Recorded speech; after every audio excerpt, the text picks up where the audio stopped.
Thank you for joining me. To my friends and neighbors in Faribault, across Rice County, and throughout the state of Minnesota, welcome.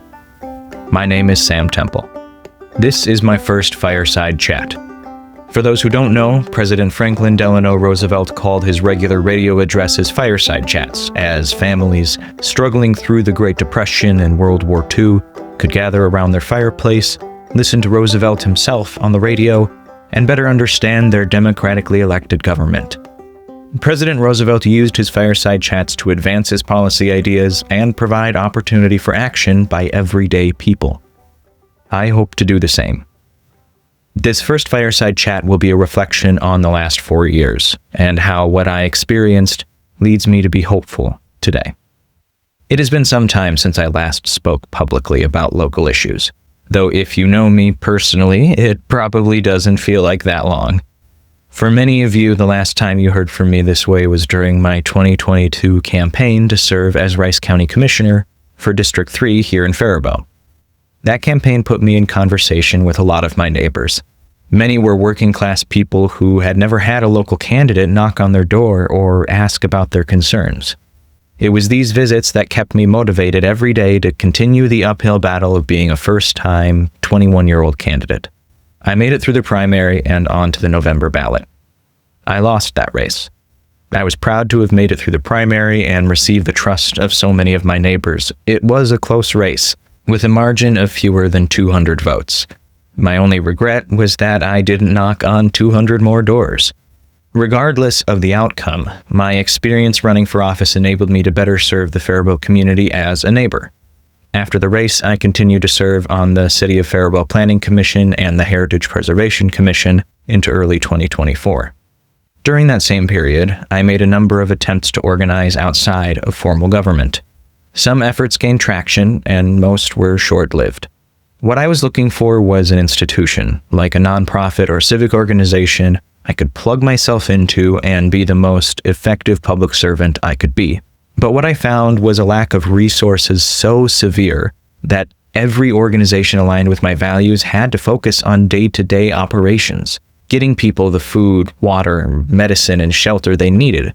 These are absolutely essential, and I am proud that so many people in Faribault and across Rice County are committed to lifting up their neighbors. But where I felt I could be most helpful was in making systemic, lasting change. That's what I feel like is missing.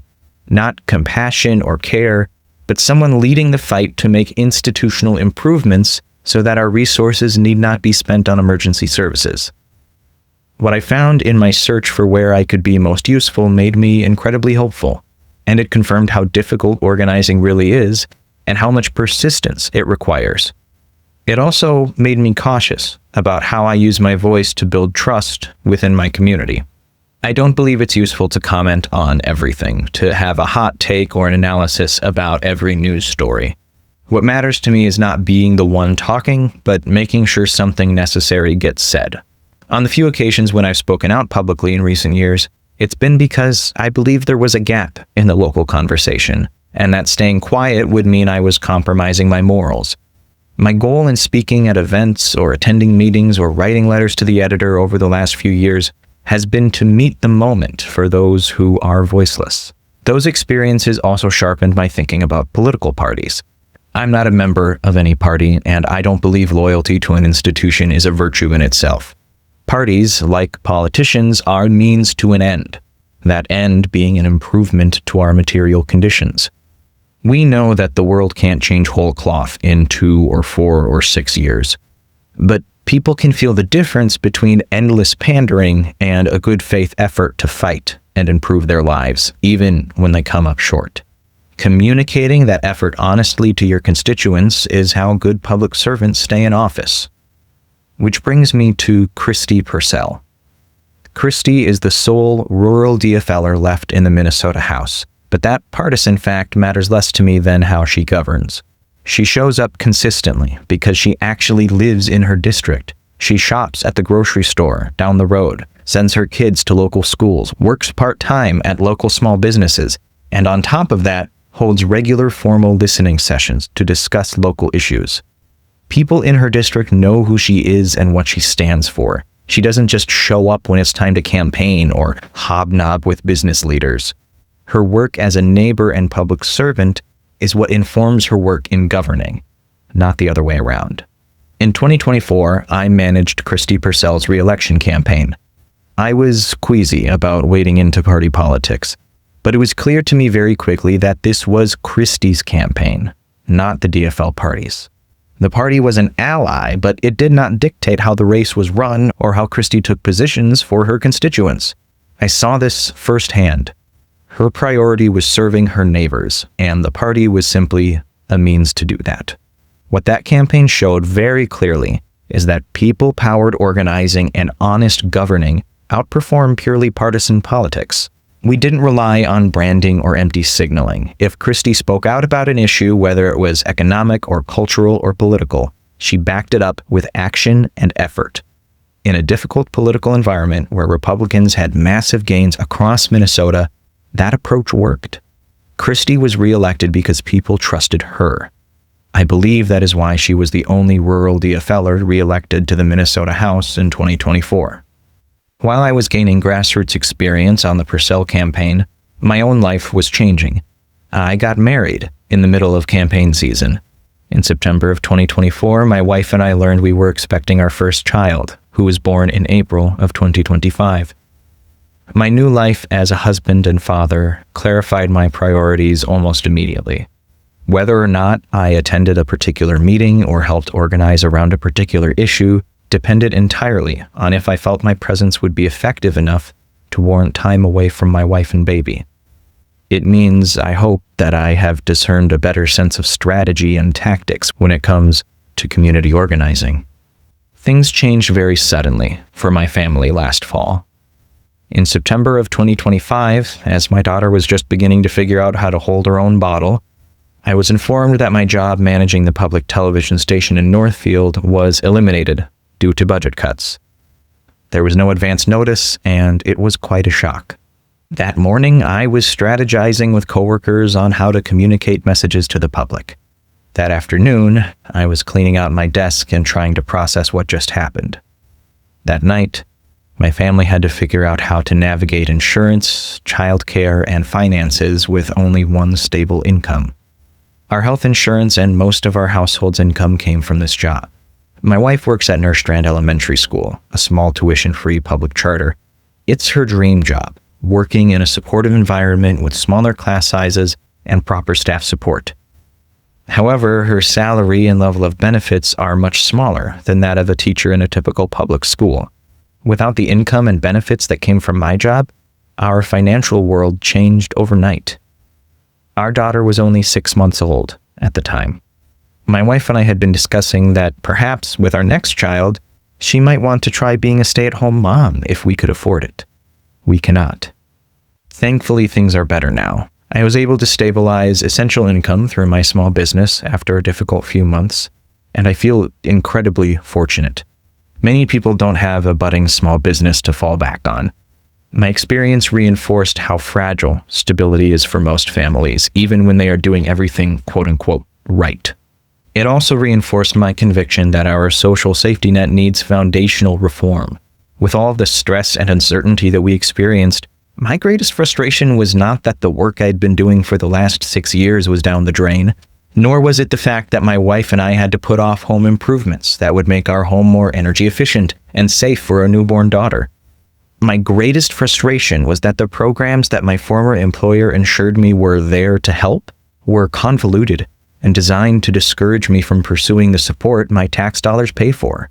MNsure, unemployment, and several other public assistance programs either denied us help because my wife's income as an elementary school teacher was simply too high to receive assistance, yet too low to cover the expenses of a growing family, or they required form after form and application after application to even be considered to receive relief. Then, even when we were approved, it had been a long enough process that things had already stabilized for us. Again, we were lucky. This is not about woe is me. We had savings. I already had some income from my small business, and my former employer did provide 4 weeks of severance. That is a lot more than most people have. And if we didn't have those things, the convoluted systems of support would have done little to ease our immediate pain. Those who think our social safety net is a free ride or easy money are dead wrong. Which brings me to why I'm starting these fireside chats now. Over the past year, I have seen growing fear and frustration among my neighbors, especially around public safety and the feeling of powerlessness. So I am done waiting for the perfectly structured nonprofit or advocacy group to organize locally. Instead, I'm focusing on being a neighbor. I am not a perfect messenger, and there are many other voices that deserve to be heard. But the challenges our neighbors face cannot wait for that imaginary institution to coalesce. Systemic change is required to make our community safer for everyone. I feel that I must use the tools I have at my disposal and the relationships I've developed with everyday people and with those working inside local institutions to try to make tangible local change. If we want progress at the state or federal level, it has to be rooted locally.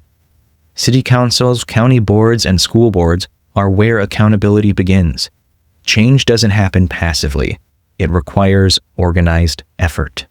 I have heard again and again from folks working inside local government and local nonprofits that they want to be doing more and that they are capable of doing more.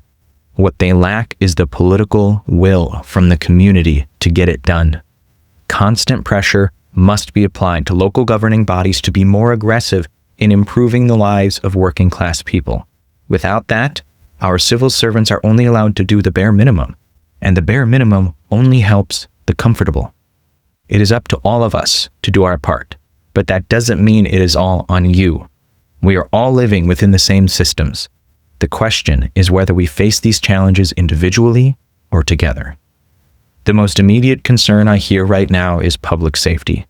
People want to know what is actually happening in their community and what can realistically be done. Mutual aid matters, and our community has a strong tradition of showing up to provide direct services.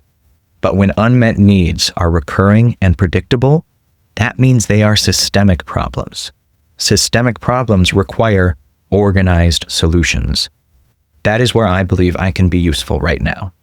We must, as a community, identify and organize around specific policy changes we want to see.